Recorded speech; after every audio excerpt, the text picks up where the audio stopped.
Third grade का transfer की जो काफ़ी कमेंट्स आ रहे हैं, उनको मैं कहना चाहूँगा साथियों, आप विडंबना की बात यह देखो, तबादलों को लेकर जो कोर्ट में याचिकाएं दायर की जा रही हैं उसके ड्राफ्टिंग हो गई है। कल तक आपको कंप्लीट ड्राफ्ट पीडीएफ के माध्यम से मिल जाएगा। शिक्षा विभाग शिक्षक संगठनों को मान्यता देगा, यहां तक तो ठीक है, लेकिन इसमें भी एक अंदेशा है मंत्री महोदय जी।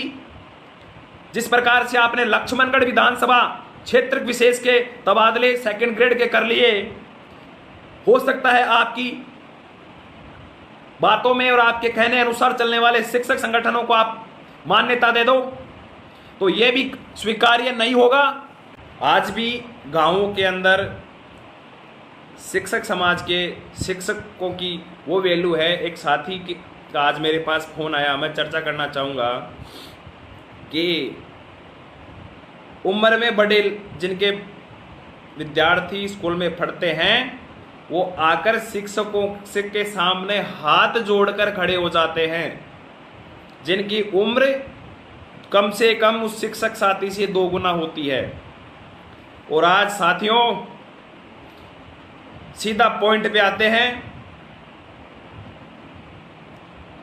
सबसे पहले हम नाथी का बाड़ा, जो आज पूरे दिन सोशल मीडिया के अलग अलग प्लेटफॉर्म पर वायरल हो रहा था कि नाथी का बाड़ा कहाँ है, ये नाथी कौन है। साथियों, ऐतिहासिक पृष्ठभूमि नाथी का बाड़ा, चूंकि अब अभी थोड़ी देर पहले मैंने फटके बताया, वो स्थान था जहां पर उस क्षेत्र विशेष के लोग फरियाद लेकर पहुंचते थे और उस नाथी नाम की महिला द्वारा सबकी सहायता की जाती थी। तो साथियों, मेरे हिसाब से इस शिक्षा मंत्री के द्वारा जो नाथी का बाड़ा शब्द लिया गया है, वो शब्द उन्होंने अपने मुंह से लेकर उस महिला को अपमानित किया है, जिस महिला के द्वारा इतिहास के अंदर वो परंपरा जीवित की कि आपसी सहयोग और विश्वास की, एक दूसरे की सहायता की। तो साथियों, हमें बड़े आदर और मान सम्मान के साथ में उस महिला नाथी को धन्यवाद और प्रणाम करना चाहिए, जिन्होंने वास्तव में ही उस जमाने में उस दरवाजे, उस चौखट पर आने वाले फरियादी की बात सुनी, जहां एक और उस महान शख्सियत, उस महिला के स्थान नाथी का बाड़ा को अपने साथ में जोड़कर शिक्षा मंत्री ने उनको अपमानित किया है। उनके लिए शिक्षा मंत्री की हम कड़े शब्दों में निंदा करते हैं, क्योंकि जहां एक और फरियादी की बात सुनी जाती थी, उसका काम किया जाता था, वहीं दूसरी ओर आज के वर्तमान बात फरियाद सुनना तो दूर की बात, चूंकि फरियाद सुनाने आया है उसको सीधा सस्पेंड, निलंबन की कार्रवाई के निर्देश देना, वो तालमेल कहीं भी नाथीबाई के बाड़े के साथ में दिखाई नहीं पड़ता है। दोनों में दिक्कत है। इसलिए साथियों, हमें शिक्षा मंत्री जी के निवास स्थान के लिए कोई दूसरा शब्द चुनना पड़ेगा। नाथीबाई के बाड़े का नाम उनसे जोड़कर हम उस महिला को और उस ऐतिहासिक कहानी को अपमानित नहीं कर सकते। ये बात हुई पहली। बाड़ाबंदी शब्द, चूंकि कांग्रेस सरकार बनने के बाद में विधायकों की खरीद फरोख्त रोकने से लेकर करने तक की जा रही है, चाहे वो दूसरे राज्य के एमएलएज हों। मैं उदाहरण देना चाहूँगा, NH 8 पर अमिट यूनिवर्सिटी के पास में, मेरे घर के पास में एक नेचुरल फार्म हाउस है, जहाँ पर मध्य प्रदेश के विधायकों की बाड़ाबंदी की गई थी। होटल जयपुर में मैरियट, सचिन पायलट वर्सेज जब गहलोत जी का प्रकरण चला, उसमें भी बाड़ेबंदी की जा रही थी। सूचना मिली है कि आज ही असम के विधायकों की बाड़ाबंदी जयपुर में शुरू कर दी गई है। तो साथियों, बाड़ेबंदी में तो माहिर हैं, क्योंकि प्रदेश के अध्यक्ष भी हैं। तो उनके दिलोर दिमाग में कैसे बाड़ाबंदी करनी है वो हमेशा वही छाया रहता है। इसलिए उन्होंने एक शब्द तो काम में अच्छा लिया, बाड़ाबंदी। लेकिन बाड़े से पहले जो नाथी जी महिला का नाम लेकर उनको अपमानित किया, उसके लिए मैं कड़ी शब्दों में निंदा करता हूं और समस्त साथियों से निवेदन करता हूं कि जो महिला हमेशा आए हुए फरियादियों की मदद करती थी, उनका नाम वर्तमान में भ्रष्टाचार, तानाशाही, व्यवस्थाओं के प्रतीक बन चुके महोदय के साथ तो नहीं ले तो ठीक रहेगा। हमें दूसरा शब्द बाड़ाबंदी के साथ में जोड़ना पड़ेगा।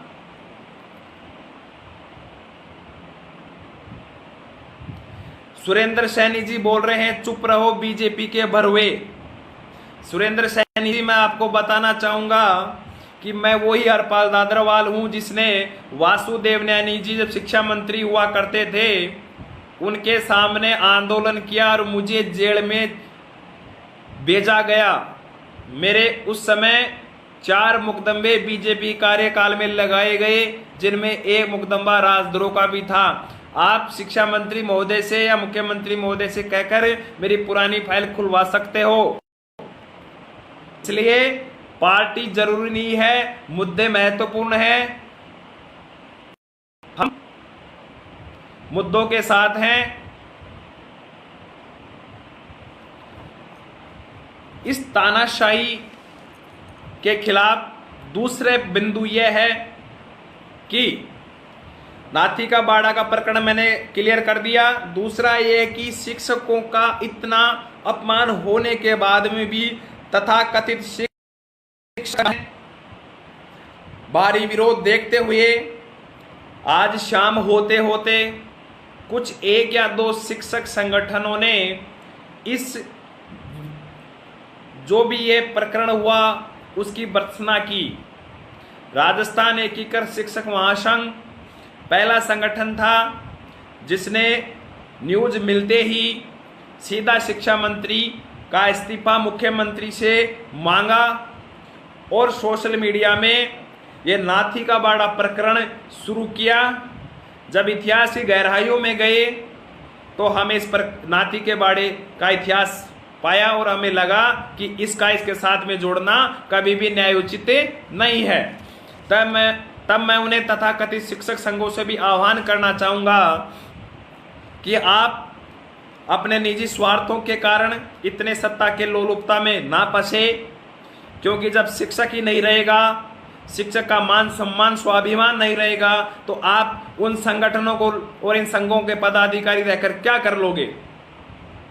साथियों, मेरी स्वयं की बात जिनके साथ में यह प्रकरण हुआ उनसे हुई, उस संगठन के प्रदेश अध्यक्ष राजपाल जी शोराण से हुई और राजपाल जी शोराण भी इस फेसबुक लाइव को देख रहे हैं। मैं उनको विश्वास दिलाता हूं रेशमा संगठन की ओर से कि हम आपके साथ खड़े हैं और मैं फर्स्ट ग्रेड के कैडर में संगठन रेशला के अध्यक्ष मोहन सियाग जी को भी ये कहना चाहूंगा कि मतभेद हो सकते हैं, मनभेद मत करो। ये जो जिनके साथ में ये हुआ है वो भी आपके फर्स्ट ग्रेड के साथी हैं, कल तक ये आपके साथ थे। ये अलग आपसे अलग होकर रेशला लोकतांत्रिक नाम से संगठन चला रहे हैं। संगठन चलाना सभी का विवेकाधिकार है। जो घटना इनके साथ हुई ये घटना कल किसी और के साथ होगी। जब मेरे साथ में घटनाएं घटित लगातार हो रही हैं, मैंने काफी बार शिक्षक संगठनों से आह्वान किया, यहां तक कि एक व्हाट्सएप ग्रुप समस्त शिक्षक संघ के नाम से बना रखा है, लेकिन उस ग्रुप में सभी संघ के पदाधिकारी जुड़े हुए हैं, लेकिन सबके सब मुखदर्शक और मुझे जहां तक लगता है किसी ना किसी बाहरी दबाव में है, किसी के कोई विचार नहीं आते। मैं ग्रुप में जाकर पोस्ट के इन्फो में जाके देखता हूं तो सभी संगठन के पदाधिकारी जो जुड़े हुए हैं वो रीड जरूर करते हैं। मैं उनसे आह्वान करूंगा कि शिक्षक बचेगा तो संघ चलेगा। तीसरी बात, शिक्षा मंत्री द्वारा बचाव में एक मीडिया को बयान दिया गया है कि ये जो आए थे इनकी किसी पत्नी का तबादला चित्तौड़गढ़ या अन्यत्र कर दिया गया था, उसका डेपुटेशन कराने आए थे। तो मेरे साथियों, आप उस वीडियो को पूरा देखो। अंत में शिक्षा मंत्री जी उस ज्ञापन को पढ़ते हैं तो या तो वो उस ज्ञापन को पढ़ रहे हैं वो गलत पढ़ रहे हैं या अब वो मीडिया के सामने झूठ बोल रहे हैं। यह प्रकरण वो फर्स्ट ग्रेड से प्रिंसिपल की पदोन्नति का जो प्रकरण चल रहा है उसी प्रकरण के सिलसिले में गए थे। वो ज्ञापन जो शिक्षा मंत्री जी को दे के आए वो मेरे पास था। तीसरी बात, मीडिया ने बहुत अच्छा सहयोग किया, उसके लिए मीडिया का बहुत बहुत धन्यवाद। साथियों, जैसे ही प्रखर रूप से हमारे संगठन ने आवाज उठाई, मेरे पास में व्यक्तिगत रूप से शिक्षा मंत्री के चापलूस और दलाल शिक्षक नेताओं के फोन आए और उन्होंने मेरे को कहा कि तेरे खिलाफ पहले ही कार्रवाइयाँ हो रही हैं। हमें लगता है कि समय जो लगना चाहिए तेरे टर्मिनेट या सेवा बर्खास्ती में वो समय अब जल्दी वो समय नहीं लगने वाला है और तेरी सेवा बर्खास्ती जल्द निकट भविष्य में होने वाली है। मैंने उनसे स्पष्ट कहा कि मुझे आप शिक्षा मंत्री का चापलूस बनाना चाहते हो और मैं आवाज नहीं उठाऊं तो कल करवाते, मेरा सेवा बर्खास्ती आज ही करवा दीजिए। यहां तक कि एक पूर्व शिक्षक नेता ने तो मुझे यहां तक कहा आज कि आपने शिक्षा मंत्री की छवि धूमिल की है, आपके खिलाफ मानहानि का मुकदमा बनता है, क्या आप इस बात को जानते हैं? मैंने कहा अरे साहब, अभी सिप्रापत थाने के अंदर एक मानहानि का मुकदमा पहले ही चल रहा है, एक और चल जाएगा। तो साथियों, शिक्षा मंत्री चाहे कोई हो, हमारी लड़ाई गोविंद सिंह डोटासरा जी से नहीं है। हमारी लड़ाई सिस्टम के अंदर जो लोकतांत्रिक व्यवस्था में अदृश्य रूप से राजतंत्र रूपी तानाशाही विद्यमान हो गई है, हमारी लड़ाई उस तानाशाही से है। अभी शाम को एक और खबर आती है कि अब शिक्षक संघों को मान्यता भी सरकार देगी। मेरे हिसाब से शिक्षक संघों की वास्तव में गिरदावरी करवाई जानी चाहिए, मैं इसके पक्ष में हूं। और जो तथाकथित शिक्षक संघ हैं उनकी जो सिर्फ दुकानें रसीद काटने से चल रही हैं, उन दुकानों को बंद किया जाना चाहिए। लेकिन मैं उस व्यवस्था का विरोध करता हूं जहां शिक्षा मंत्री द्वारा कहा गया है कि शिक्षा विभाग शिक्षक संगठनों को मान्यता देगा। यहां तक तो ठीक है, लेकिन इसमें भी एक अंदेशा है मंत्री महोदय जी। जिस प्रकार से आपने लक्ष्मणगढ़ विधानसभा क्षेत्र विशेष के तबादले सेकंड ग्रेड के कर लिए, हो सकता है आपकी बातों में और आपके कहने अनुसार चलने वाले शिक्षक संगठनों को आप मान्यता दे दो, तो यह भी स्वीकार्य नहीं होगा। शिक्षक संघों की गिरदावरी होनी चाहिए। तथाकथित शिक्षक संघों को राजस्थान के शिक्षकों का नेतृत्व करने का कोई अधिकार नहीं है, लेकिन हमें इस बात का अंदेशा जरूर है कि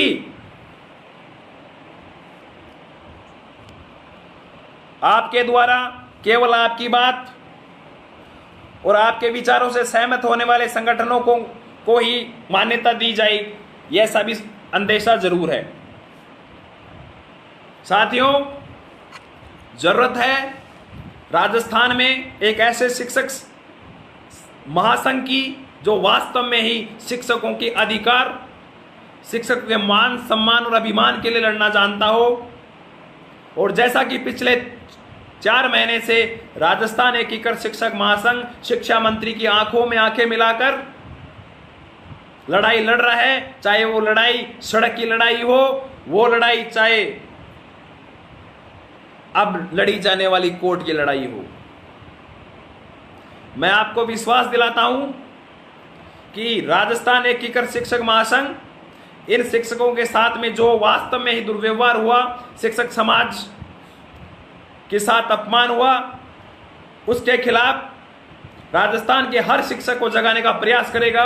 और उम्मीद है जिस प्रकार से आज ट्विटर पे ट्रेंड किया कि राजस्थान के सोए हुए शिक्षक का जमीर जगेगा और तथाकथित शिक्षक संघों का बहिष्कार किया जाएगा। अब थोड़ी सी बात वरिष्ठ अध्यापकों को तबादलों को लेकर कर लेते हैं। साथियों, मेरे पास में बिल्कुल पुख्ता न्यूज आई है कि कुछ शिक्षक संघ व्यक्तिगत रूप से जिस प्रकार से किसी कार्य को करवाने के लिए ज्ञापन देते हैं, उसी प्रकार से हरपाल दादरवाल के खिलाफ कड़ी से कड़ी कार्रवाई करवाने का ज्ञापन शिक्षा मंत्री महोदय को दिए हैं। मैं साथियों शिक्षक संघों से पूछना चाहूंगा कि मैंने आपका क्या बिगाड़ दिया?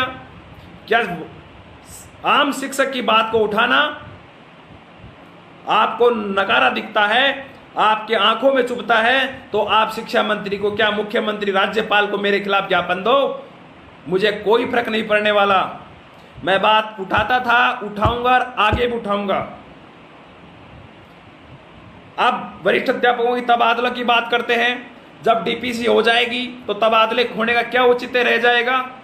आपने बहुत ही शानदार तरीके से डीपीसी की मांग की, उसके लिए आपको साधुवाद देता हूं। लेकिन मैं आपको यह कहना चाहूंगा, आप ये डीपीसी करवाकर अपने शिक्षक संघ के पैरों पर कुल्हाड़ी मार रहे हो, क्योंकि कम से कम वरिष्ठ अध्यापकों को तो आपकी हकीकत का पता चल गया है। और यदि वरिष्ठ अध्यापकों का जमीर जगा हुआ है तो प्रगतिशील राष्ट्रीय अरस्तु और रेस्टा, भैरूराम चौधरी जी का संगठन रेस्टा, इन 4-5 संगठनों ने जो डीपीसी की मांग की, हमारे आंदोलन को कमजोर करने की कोशिश की, उनका तो हमें विरोध करना है, बहिष्कार करना है। क्योंकि डीपीसी यदि पहले हो जाती है तो तबादलों का कोई औचित्य नहीं रह जाएगा। मैं व्यक्तिगत रूप से संगठनों का नाम लेकर विरोध कर रहा हूं। मुझे बाकायदा फोन आते हैं कि आप कैसे क्यों नाम ले रहे हो? अरे जो गलत कर रहा है, जो गलत ही करेगा। प्रगतिशील ने मांग उठाई, राष्ट्रीय ने मांग उठाई, रेस्टा के नाम उठाई, मांग उठाई, और भी संगठन जिन्होंने मांग उठाई है। और ये हमारी तबादलों की जो मांग थी उसको दबाने के लिए शिक्षा मंत्री का और इन शिक्षक संघों का मिला जुला प्रयास था डीपीसी का करना। अन्यथा मेरी पहले जब मैं बीकानेर गया था, मेरी बात हुई थी कि डीपीसी इसीलिए रोक रखी है कि तबादला करने होंगे, लेकिन इन्होंने मिलकर तबादलों की मांग को कमजोर करने के लिए ये डीपीसी की प्रक्रिया की है। साथियों, अब लड़ाई कोर्ट के माध्यम से शुरू कर दी है। लगभग जो कोर्ट में केस फाइल होगा उसकी ड्राफ्टिंग हो चुकी है। कल शाम तक ड्राफ्टिंग पीडीएफ के रूप में आपके पास उपलब्ध होगी कि हम किस आधार पे और किस बिहाव पे इनके खिलाफ केस कर रहे हैं, याचिका लगा रहे हैं। जो भी साथी इस न्याय अन्याय के खिलाफ लड़ने की लड़ाई में साथ और सहयोग देना चाहता है, उनका स्वागत है। साथियों, समय आ गया है कि हमें अब शिक्षकों का जमीर जगाना होगा और जो ये तथाकथित शिक्षक संघ बने हुए हैं उनका बहिष्कार करना होगा। साथियों, यदि इस समय नहीं जगे तो गलत परिपाटी बन जाएगी। उस परिपाटी के जिम्मेदार हम होंगे। हमारे आने वाली पीढ़ियों के शिक्षक, चाहे वो छोटे भाई हो हमारे, वो यदि इस परिपाटी बनने के बाद में आते हैं और प्रताड़ित होते हैं तो ये सवाल जरूर पूछेंगे, जब ये व्यवस्था ही बन रही थी तो हमारे जो बड़े थे उन्होंने विरोध क्यों नहीं किया। तो साथियों, यदि इतिहास में जब भी इन व्यवस्थाओं से लड़ने का, तानाशाही जो व्यवस्थाएं वर्तमान में सिस्टम विभाग में घुसी हुई हैं, उसमें लड़ने का आप में मादा है। शिक्षक समाज के मान सम्मान और अभिमान की रक्षा करना और अपने अधिकारों के लिए लड़ने के लिए तैयार हो तो राजस्थान एकीकृत शिक्षक महासंघ में आपका स्वागत है, हार्दिक अभिनंदन है। अन्यथा जो हो रहा है वही होता रहेगा यदि आप जो कर रहे हो वही करते रहोगे। अभी व्यवस्थाओं को बदलने के लिए आगे आना ही होगा। किसान आंदोलन से सीख लो, किसान बिखरे हुए थे। क्या आप भी उस समय का इंतजार कर रहे हो कि कुछ ऐसी नीतियां बन जाएंगी जब किसानी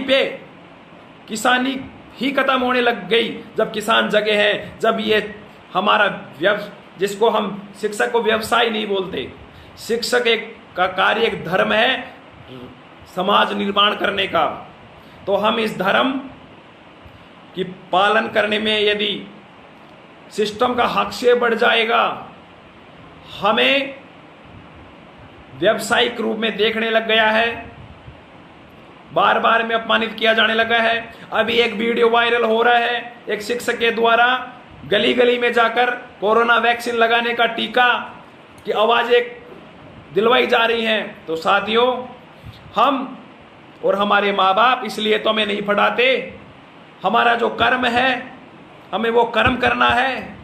और शिक्षा विभाग के द्वारा जो ये अनगरल काम हमारे पर थोपे जाते हैं उनका भी हम बहिष्कार करते हैं, उनका भी विरोध करते हैं। साथियों, जरूरत तो एक होने की, और मुझे विश्वास है कि अब शिक्षक समाज का जमीर जगेगा और हम इसका विरोध करेंगे। आज दिन में मेरी विपक्ष के नेताओं से बात हुई, सोशल मीडिया पर उन्होंने ये शेयर किया है, उनका भी धन्यवाद।